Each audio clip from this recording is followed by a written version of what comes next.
We're not even pretending anymore. Late Friday, the White House rolled out a proclamation imposing a $100,000 annual fee on H-1B visas, the program that supplies America's tech giants and hospitals with foreign workers, lighting up Washington, Silicon Valley, and New Delhi like a Christmas tree. The administration says this will reshape employment-based immigration and restore fairness for American workers. Tech media calls it a torpedo to the hiring pipeline. India's industry lobby says it could disrupt global operations overnight. Who's right? Well, here's what's actually happening and what the people in charge don't want you to notice. First, the fact pattern. President Trump signed a proclamation titled, no irony here, Restriction on Entry of Certain Non-Immigrant Workers. It adds a $100,000 fee tied to H-1B petitions and directs DHS and state to verify the payment before granting visas or approving petitions. The order takes effect at midnight Eastern Time on September 21, 2025, and unless a court stops it, it runs for a year, maybe longer. If you're outside the country and your employer did not plan for this, you could be stranded or very expensive. That's not a rumor. That's in the text and the law firm client alerts going out in all caps. Immediately, panic. Internal memos flew across big tech. Cancel international travel. Get your H-1B employees back on US soil. And do it now. Companies warned that re-entry after the deadline might require coughing up the $100,000 at the border bureaucratically, an impossible scenario for many HR departments over a weekend. Meanwhile, flight prices started spiking as workers tried to beat the clock. This is what policy earthquake looks like in real time. It's messy, expensive, and absolutely intentional. Then came the spin. A White House official told friendly outlets, relax. This will only apply to new H-1B applicants, not renewals. Except the Commerce Secretary suggested the opposite earlier, that it could hit renewals too. So which is it? Depends on which camera is rolling. The text is muddy by design, and in immigration, muddy equals power. When agencies get discretion, your life gets complicated. And the government likes it that way. Axios reported the same line. Existing H-1B holders supposedly safe. But even their sources acknowledged lawyers are confused and worried about collateral damage. Why the confusion? Because petitions are required for initial applications, transfers, and extensions. If the fee is attached to each petition, that's functionally everything. The administration can soothe markets with one hand and squeeze with the other. Again, power through ambiguity. Overseas, the blowback was instantaneous. India's IT body NASSCOM warned of disruptions to onshore projects and uncertainty for students and professionals who build their lives around a legal pathway that Washington has just prized by 2 orders of magnitude. Think about that. A legal, encouraged system used by Microsoft, Amazon, JP Morgan suddenly carries a 6-figure toll every year per worker. That's not reform. That's a choke collar. And it tightens with time. Media in London and New York ran with the obvious. This is a major blow to an industry addicted to global talent. The Guardian called it just that. PBS framed it as a response to the massive increases in visa bids. Translation, big tech's lottery flooded with applications over the past decade, driving the optics that the program is gamed. The administration took that storyline and reached for a sledgehammer. Sadly, died years ago in this town. Meanwhile, on Reddit, and yes, policymakers do read Reddit when it matches their priors, the reactions revealed something deeper. Doctors worried it effectively ends H-1Bs in residency programs unless hospitals eat the fee. Engineers said if your employer won't pay, maybe the visa was never for you anyway. Harsh, but that's the new reality. Ordinary US workers chimed in. This program was sold as exceptional talent. So why is it staffing entry-level roles at discount wages? Those arguments, right or wrong, have been ignored for years. They're not being ignored anymore.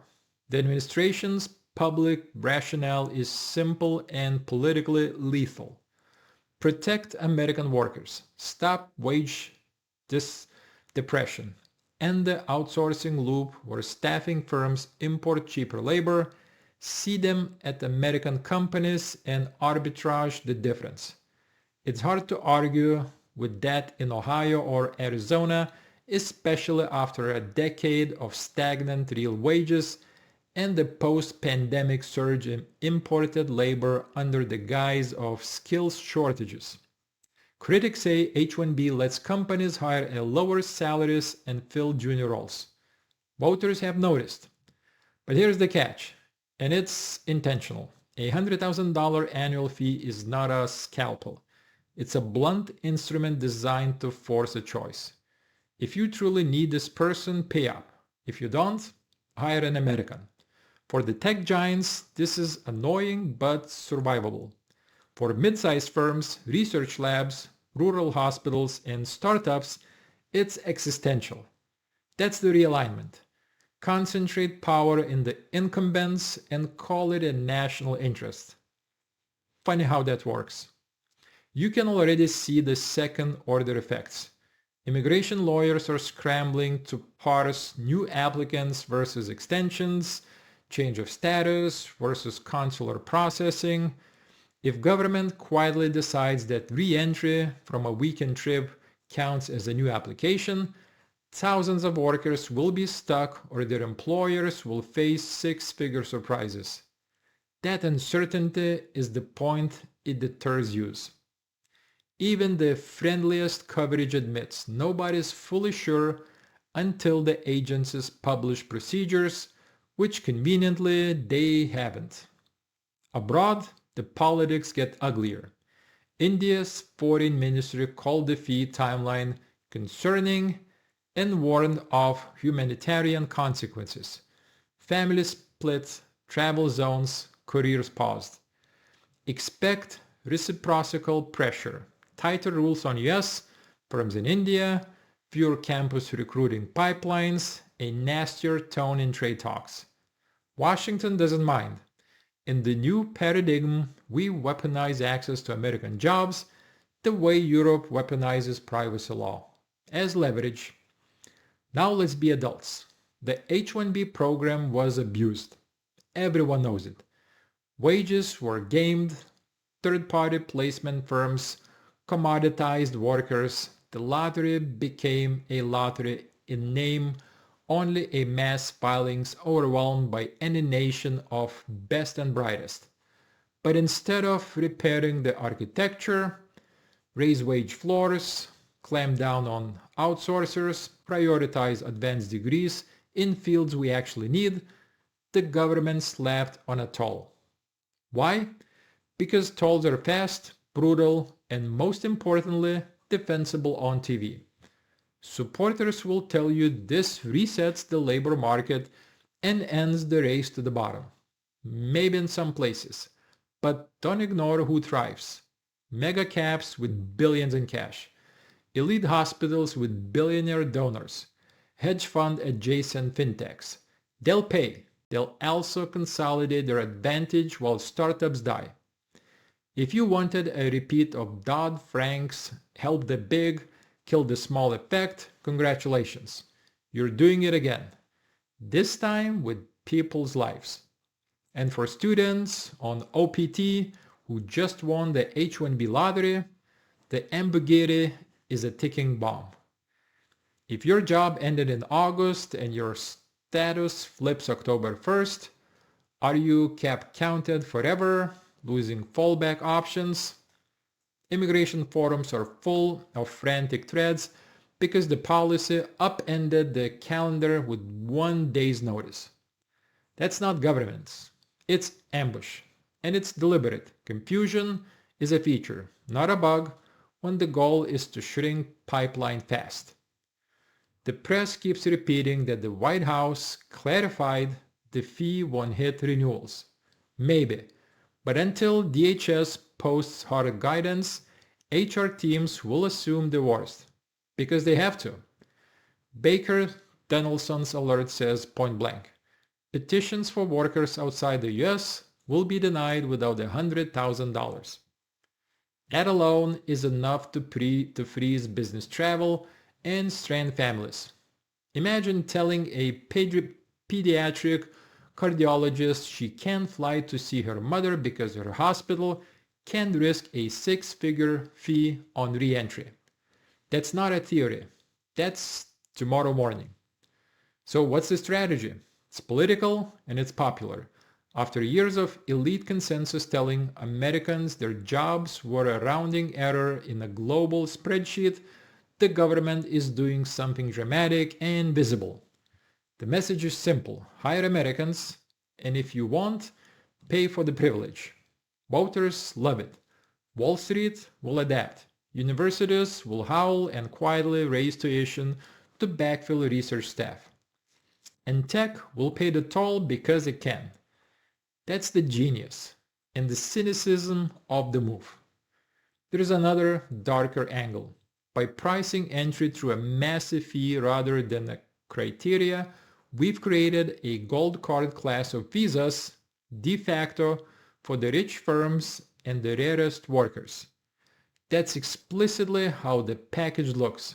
$100K fee alongside a new premium pathway for elite talent. In other words, we did not fix the system. We made it more expensive and less transparent. That's great for gatekeepers. It's not great for a meritocracy. And the cultural fallout is already here. Social media is ablaze with acquisitions.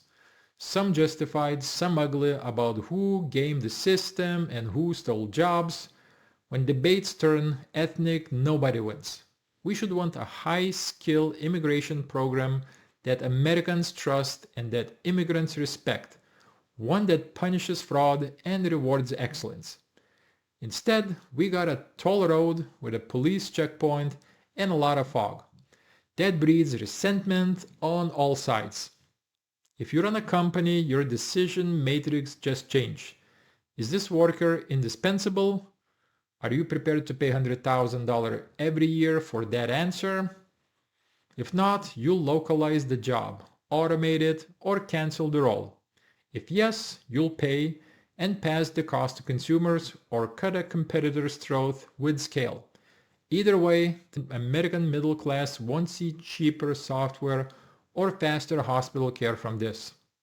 They'll see higher prices and longer waits. Made in Washington. So be honest about what this is. It's not a debate about compassion or xenophobia. It's a test of power. Who sets the price of access to America? A market with rules or a government with a toll booth? This week, the toll booth won. The only question now is whether the courts rip it out or whether we learn once again that when you centralize decisions in a bureaucracy, the people with the biggest checkbooks tend to do just fine. Everyone else, not so much. Don't forget to like this video, subscribe to the channel, and hit the notification bell so you never miss an update. Your support helps the channel grow and it lets me keep bringing you more content just like this. I'll see you next time. Bye-bye.